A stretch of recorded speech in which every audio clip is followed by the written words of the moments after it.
आज था 9 मई का जिना हाउस का, जो जिसको हम जिना हाउस कहते हैं, कोर कमांडर के घर का केस था। और रात के 12 बजे हम इस्लामाबाद से वापस आए हैं और अभी वापस इस्लामाबाद जाना है सिर्फ इस केस के लिए, बेल के लिए। और जब आए हैं तो जज साहब नहीं है और इन्होंने देखें जब इस किस्म की चीज़ें होती हैं, तो जब मैं अंदर खड़ी थी और हम जब सारे इकट्ठी ख़वातीन खड़ी थी, तो हम आपस में मैंने ये देखा कि जब जुडिशरी और पुलिस अपना मजाक खुद उड़वाती है और आके कभी एक बहाने से इन्वेस्टिगेशन ऑफिसर नहीं आता, दूसरे बहाने से जज नहीं आता। आज जज नहीं था यहाँ पे, तो यहाँ पे आप अंदर जाके देखें कई 100 ख़वातीन मौजूद हैं जिनको बुलाया गया पूरे पंजाब से, और आज जज साहब सहमत ही नहीं की आने की।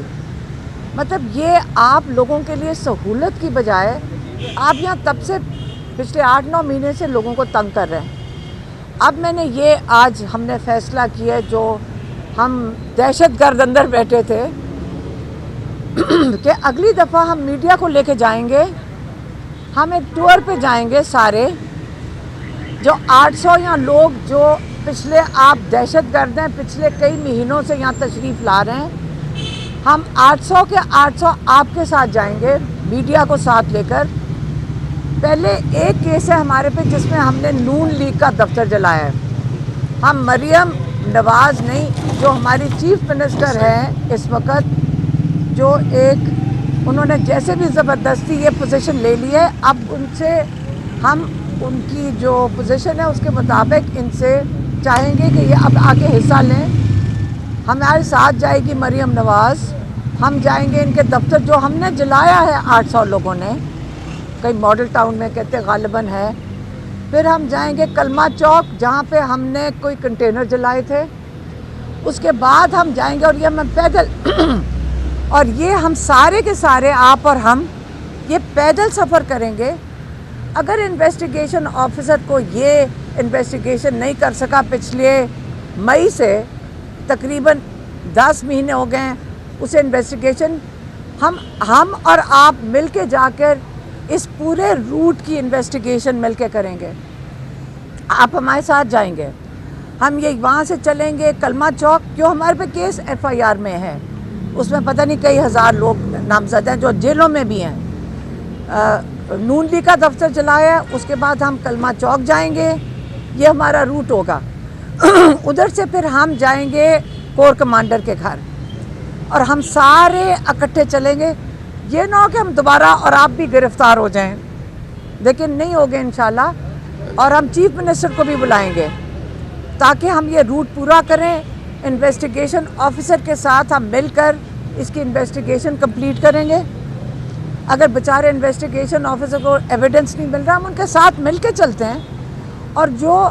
और साथ साथ आप और हम कहेंगे कि अब यहाँ की कैमरा की CC फुटेज, कैमरा की जो है ना, CC कैमरा की जो फुटेज है वो भी बरामद करें, अस्करी टावर से जो जो हमने जलाया है। हम साथ ये बस अब बहुत हो गया। अगर ये इस काबिल नहीं है कि ये कर सके इन्वेस्टिगेशन, तो हम मिल के इसकी करेंगे। और जो जिना हाउस वाला है, अब हम जज को कह रहे हैं कि आप मेहरबानी से आइंदा के लिए तशरीफ़ लें और इन्वेस्टिगेशन ऑफिसर भी तशरीफ़ लेकर आएँ। मैडम, FI इस्लामाबाद ने भी आपको बुला रखा है, ये क्या मतलब कभी उधर ये मुकदमात का खेल जारी है? देखें, इसमें हमारा तमाशा नहीं बन रहा, जो कर रहे हैं उन्हीं का तमाशा बन रहा है। क्योंकि उन्होंने ये बुलाया कि मैंने स्टेट के ख़िलाफ़, आपको पता है मैं वो इंटरव्यू तो नहीं, मैं आप ही को आके बताती हूँ। अगर आप इसको एंटी स्टेट कह रहे हैं, फिर जो मैं आपके साथ बात कर रही हूँ, जो मैं आपके साथ आज बातें कर रही हूँ, इसकी वजह से FIA ने मुझे बुला लिया, इसी वजह से बुलाया और कोई वजह नहीं। अच्छा मैडम, ये बता दें कि वानी PTI और बुशरा मैडम की हालत कैसी है? वो पिछले दिनों कुछ बात आ रही थी, बुशरा बेगम की जो हालत जो है वो ख़राब, उनको पेट में दर्द है। अब आपकी मुलाकात हुई है तो उनकी तबीयत कैसी है? मतलब ना माशाल्लाह दोनों ठीक थे। बुशरा बीबी भी ठीक हैं, इमरान खान भी बिल्कुल ठीक हैं। हाँ, उनको आँख का इन्फेक्शन हुआ था। और देखिए, इमरान खान का आँख का इन्फेक्शन ये हुआ था, उन्होंने कहा था मैं फिर से कहूँ वो उस चीज़ की बात भी नहीं करना चाह रहे थे, लेकिन ये नहीं मतलब कि हम नहीं उसके बारे में बात करें, हम ना इसको उठाएं, एहतजाज ना करें।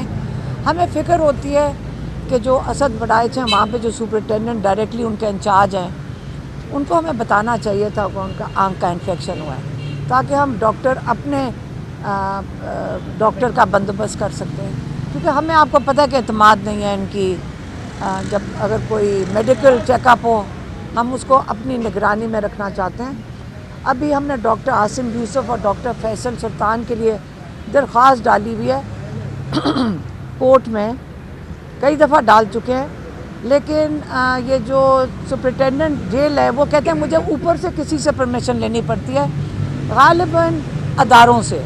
वो उनका मतलब हर दफ़ा वो कहते हैं कि मुझे शायद ISI या किसी अदारे से परमिशन लेनी पड़ती है। पता नहीं हम इसको छुप के क्यों बात करते हैं। वो कहते हैं कि हमें ISI से परमिशन लेनी। अच्छा मैडम, ये बताइएगा कि इमरान खान साहब क्या चाहते हैं कि वो बाहर आने के लिए, या क्या वो किसी किस्म की उन्होंने बताया हो कि कोई उनसे रब्ता कर रहा हो, बैकडोर उनसे कोई डील करना चाह रहे हो? देखिए, इमरान खान को जेल में तो इमरान खान ने किसी से नहीं बात की, लेकिन हमारे से बहुत लोगों ने, देखें डायरेक्ट तो मैंने बहुत लोगों ने पैगाम बहुत आते हैं कि वो जेल से नहीं निकलेंगे। इमरान खान ने तो सीधा सा कहा है, मेरा ख्याल है ये जजेस का और ये हाई कोर्ट की तैयारी नहीं थी कि इमरान खान के केसेस ट्राई करने पड़ेंगे, मेरा ये ख्याल है। अब जब केसेस उनके सामने आ गए, उनको समझ नहीं आ रही इनके साथ करें क्या। किस किस्म के पैगाम आ रहे हैं बताइए?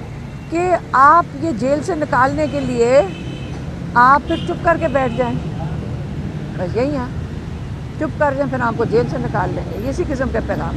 लेकिन इमरान खान ने कहा था कि मैं सारे केसेस इसका सामना करूंगा लीगली।